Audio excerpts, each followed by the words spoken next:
warahmatullahi wabarakatuh. Saya Dewi Santi, saya dari kelas MA 20B4.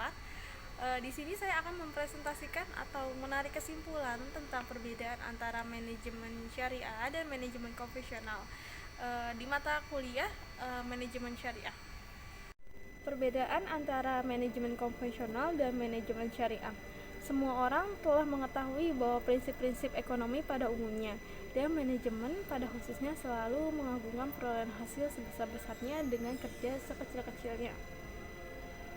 Prinsip konvensional ini sangat berkembang di dunia barat.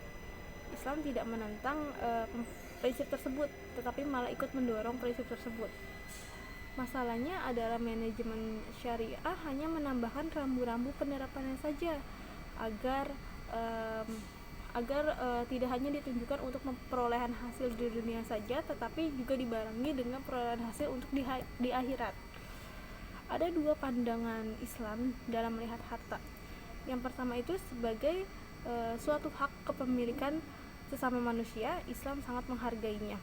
Yang kedua juga ada hubungan manusia terhadap Tuhannya. Manusia tidak mempunyai hak sama sekali. Salah satu faktor utama jatuhnya perekonomian di Indonesia adalah dibangunnya oleh mereka yang kurang mempertimbangkan akhlak berekonomi. Selain mengikuti sistem liberal yang di dalamnya mengikuti sistem konvensional, mereka juga melakukan hal-hal yang bertentangan dengan kejujuran. Hasilnya dapat dilihat sekarang ini. Apa yang dilakukan para pelaku ekonomi kelas atas dampaknya dipikul oleh seluruh rakyat Indonesia. Lalu juga ada manajemen zaman Rasulullah SAW. Rasulullah SAW melakukan pembagian tugas dan wewenang juga. Ini dia beberapa tugasnya. Yang pertama itu ditugaskan untuk Ali bin Abi Thalib yang menangani kesekretariatan dan perjanjian-perjanjian yang dilakukan oleh Rasulullah. Yang kedua itu ada Hudzaifah bin Al-Yaman menangani dokumen rahasia Rasulullah. Yang ketiga itu ada Abdullah bin Arkam bertugas menarik zakat dari para raja. Yang keempat ada Zubair bin Awam dan Juhaim bin Syalf yang bertugas mencatat harta zakat. Lalu ada yang kelima ada Mughirah bin Syu'bah dan Hashim bin Namir bertugas mencatat hutang piutang dan transaksi muamalah. Yang keenam ada Zain bin Syabit bertugas sebagai peterjemah bahasa Parsi, Kipti, Romawi, Asbi, dan Yahudi juga. Yang ketujuh itu ada Najiyah al-Tawafi dan Nafi bin Zarif al-Nawfal yang bertugas menulis mushaf dan lain-lain. Berikutnya di sini juga ada manajemen zaman Abu Bakar. Manajemen pada zaman pemerintahan Abu Bakar, aktivitas manajemen yang dilakukan antara lain itu menata wilayah kekuasaan Islam yang dibagi menjadi beberapa provinsi. Wilayah Hijaz terdiri dari 3 provinsi, yaitu ada Mekah, Madinah, dan Taif. Wilayah Yaman itu dibagi menjadi 8 provinsi. Masing-masing provinsi itu dipimpin oleh seorang gubernur. Lalu juga ada manajemen Umar bin Khattab itu di tahun 634 sampai 644 Masehi. Pada zaman pemerintahan Umar bin Khattab, kegiatan manajemen semakin luas. Salah satu di antaranya dipraktekkan konsep dasar antara negara dan rakyat. Bertugas pelayanan publik dan menjaga kepentingan rakyat dan dari otoritasi kepemimpinan. Umar juga melakukan pemisahan antara kekuasaan peradilan dengan kekuasaan eksekutif serta menetapkan adanya lembaga pengawasan terhadap kinerja pegawai publik. Lalu ada juga manajemen menurut Utsman bin Affan itu di tahun 644 sampai 656 Masehi. Di sini pada zaman Khalifah Utsman bin Affan, pertama-tama kegiatan manajemen yang dilakukan adalah menjaga dan melestarikan sistem pemerintahan yang sudah ditetapkan oleh Khalifah Umar bin Khattab.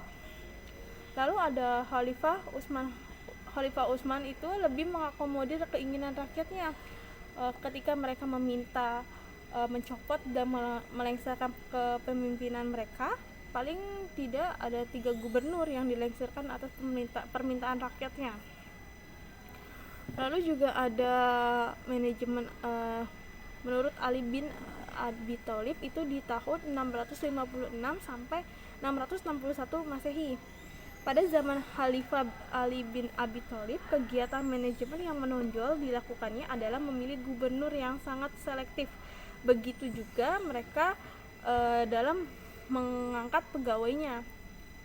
Lalu ada Khalifah Ali yang juga mengajarkan sistem remunerasi, dan ia berkata, sempurnakanlah gaji yang mereka terima, karena upah itu akan memberikan kekuatan kepada mereka untuk memperbaiki dirinya. Khalifah Ali juga konsen terhadap kepentingan masyarakat dan mempunyai perhatian khusus terhadap keadilan dan menjauhi tindak kezaliman. Oke, lanjut. Di sini ada manajemen menurut zaman Bani Abbasiyah itu di tahun 750 sampai 1258 Masehi. Seorang mustahib atau petugas hizbah memiliki sejumlah tugas, diantaranya yang pertama adalah menyelesaikan persoalan-persoalan publik, tindak pidana atau jinayat. Yang kedua ada memerintahkan kepada kebaikan dan mencegah kemungkaran. Lalu yang ketiga itu ada menjaga adab, tata krama, dan amanah. Yang keempat itu ada menjaga dan mengawasi hak-haknya yang syarah. Yang kelima itu ada mengawasi pelaksanaan sistem pasar dan takaran dan timbangan. Kesimpulannya di sini adalah perbedaan manajemen syariah dan manajemen konvensional pada cara pengambilan keputusan manajer. Di manajemen konvensional, manajer menghadapi masalah dan memecahkan tindakan-tindakan yang diambil dari masa lalu. Jadi selalu mendasar pada tradisi. Sedangkan manajemen syariah, langkah yang diambil seorang manajer dalam membuat keputusan adalah suatu masalah yang harus berdasarkan dengan aturan Allah yang terkandung dalam Al-Quran dan hadis serta contoh para sahabatnya.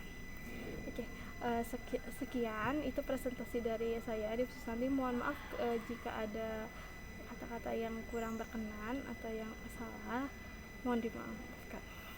Terima kasih. Assalamualaikum.